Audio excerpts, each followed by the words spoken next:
Salut, c'est Mathias de Fit Distance et on se retrouve aujourd'hui donc pour te montrer comment créer un exercice personnalisé, donc c'est-à-dire en plus de la bibliothèque déjà présente. Donc pour ça, tu as deux possibilités. Donc soit tu te rends ici dans l'onglet exercice, puis sur l'onglet créer un exercice, ou alors directement en fait quand tu crées un programme, tu te rends compte que hop, créer une séance, ajouter un exercice à la séance. Et tu te rends compte qu'en fait, bah, ici, t'as pas trouvé ton exercice. Donc, tu peux cliquer ici et ce sera le même formulaire que tu peux retrouver à ce niveau-là dans Créer un exercice. Donc, pour le nom, je vais mettre des choses de test. Pour les attributs, ici, tu peux choisir parmi une liste donnée. Donc, admettons que c'est plus de la calisthénie, que ça fait travailler donc, les abdos. Pour les muscles secondaires, je peux mettre plusieurs éléments de la liste. Et pour l'équipement, bah, peut-être aucun, ouais.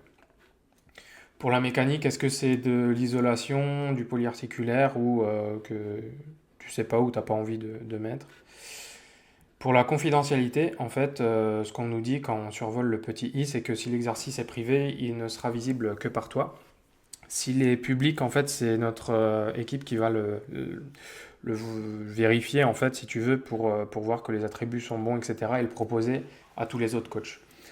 Cette fonctionnalité en fait n'est pas encore présente. Donc que tu cliques sur privé ou public, ça va rien changer à ce niveau-là. Mais demain, en tout cas, on peut choisir de rendre bah, tous les exercices publics accessibles à tous les coachs.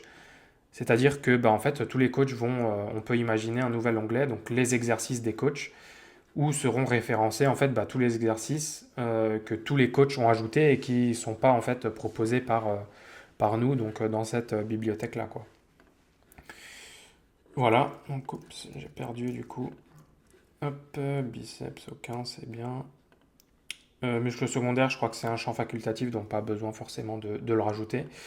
Et pour la vidéo, du coup, tu peux avoir en fait deux possibilités.